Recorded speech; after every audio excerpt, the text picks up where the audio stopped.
Hey friends, welcome back to the channel, All Things Keto with Kelsey. I'm Kelsey and today I'm going to be making Zuppa Toscana. This is a low carb recipe from Gal on a Mission.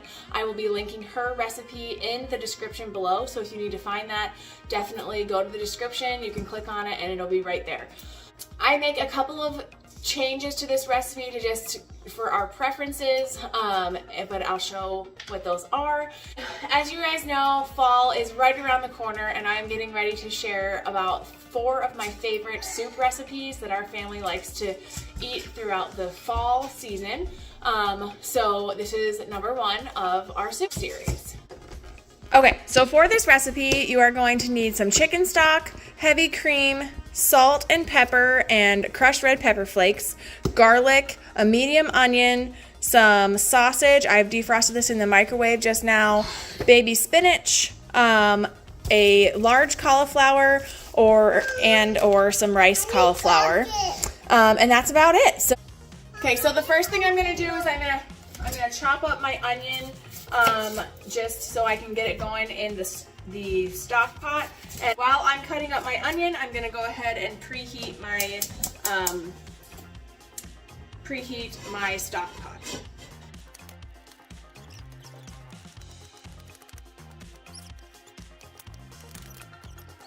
Okay, so the Gal on a Mission's recipe calls for a tablespoon of oil. I'm just gonna use butter today. It really doesn't matter as long as it's a keto-friendly oil.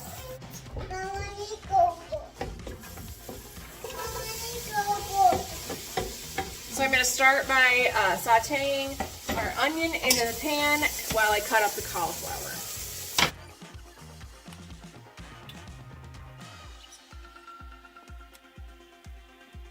When you chop your cauliflower, you're just going to chop it pretty roughly. This is quite a small cauliflower, so I'm actually going to add 10 ounces of cauliflower rice to this as well. So you guys can make the determination of how much cauliflower you want and what kind you want to use.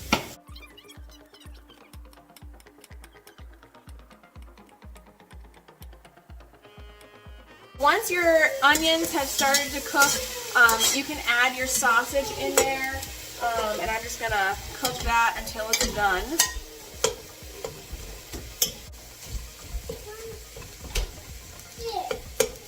And I've got the heat up to high now. You can do medium, high, whatever works for you. I like to cook things pretty fast. Okay, so our sausage has been mostly browned. There's a little bit of pink left, but this is going to come to a rolling boil for several minutes. So it's going to cook the rest of the way while we cook the rest of the food. So in here, I've got my onion and my sausage. And I'm also going to add 3 cloves of garlic, which is going to be about 1.5 teaspoons. There we go. And we're going to kind of saute that into the meat. The recipe calls for 36 ounces of chicken stock. This is 32. I use 32. It doesn't seem to be a problem. I like a thicker soup, and this is just, 4 ounces of liquid missing doesn't seem to bother our family at all. So we're going to do that, and then I'm going to add my cauliflower right in.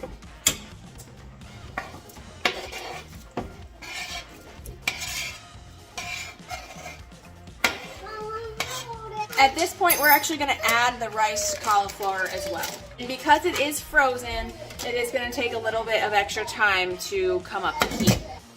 Okay, so to the broth, sausage, and the cauliflower, I'm going to add my spices. So while it's coming to a boil, it's going to infuse into the cauliflower.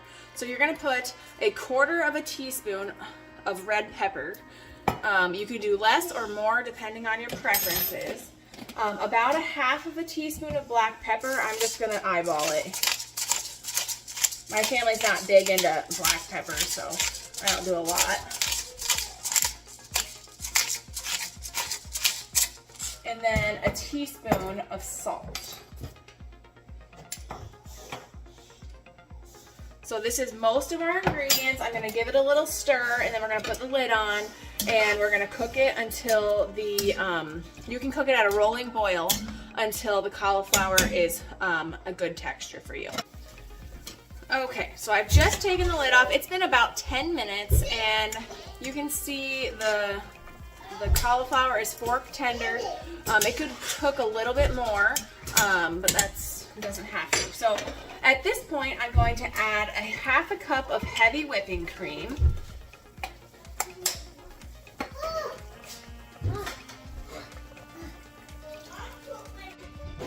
Mix that together. Now, the original recipe does not call for xanthan gum, but I like to add a little bit of xanthan gum just to kind of thicken it up a little bit more. So I'm going to do about a half of a teaspoon. Just sprinkle it over top and whisk it in. The very last thing we're going to put in is spinach. The recipe calls for kale, but we use spinach at our house. It's about 3 cups, so I'm going to do like 3 to 4 handfuls. And I like to be generous, just so we get some vegetables.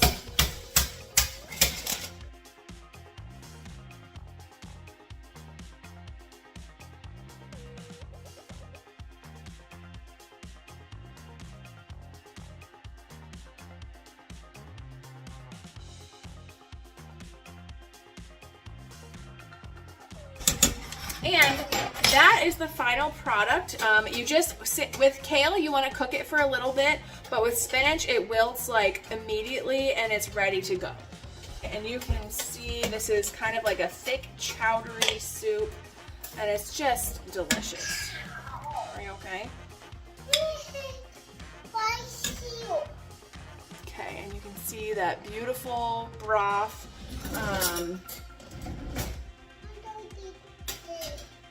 It's just like a real, a medium thick broth. And that's how we make Zuppa Toscana by Gal on a Mission. Again, check the description below for her recipe. There are a couple of notes that I would like to share in regards to this recipe. So again, we did not use kale, we used spinach.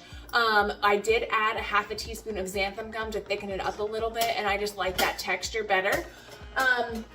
And then we did add some riced cauliflower. If you use all riced cauliflower, you need to use 2 to 3 bags of it because it's not very much in each bag. So, but I also feel like the riced cauliflower makes it more like a chowder texture as well. So not only does the xanthan gum help that, but the riced cauliflower helps with the chowder texture as well. Most everybody in our family likes this. My kids don't love the spinach. I don't make them eat the spinach, but my husband and I do. And how I serve it to them is I pick through most of the spinach, and then I add a dollop of sour cream. The crushed red pepper is just a little too spicy for the kids, so the sour cream cools it down a little bit for them, and they eat it fine. And I usually will serve it with some crackers for them, or like a grilled cheese sandwich or something like that, and they like it. I hope that you enjoyed this video. I hope you're looking forward to trying another soup from our soup series as we go into fall. I would love to hear what soups you're eating. If you try this recipe, comment below and let me know if you liked it and what you liked most about it. Did you follow the original recipe, or did you switch it up a little bit like I did? I'd love to know. If you haven't liked the video, please go smash that like button for me. And if you're not subscribed, subscribe to this channel so that you are notified every time that I post another video. We have a lot of different recipes coming onto the channel in the next couple of months, and I'm just really looking forward to sharing that with you. So as always, I hope wherever you're at today, you're having a great day, and we'll see you soon, friends. Bye-bye. Say bye.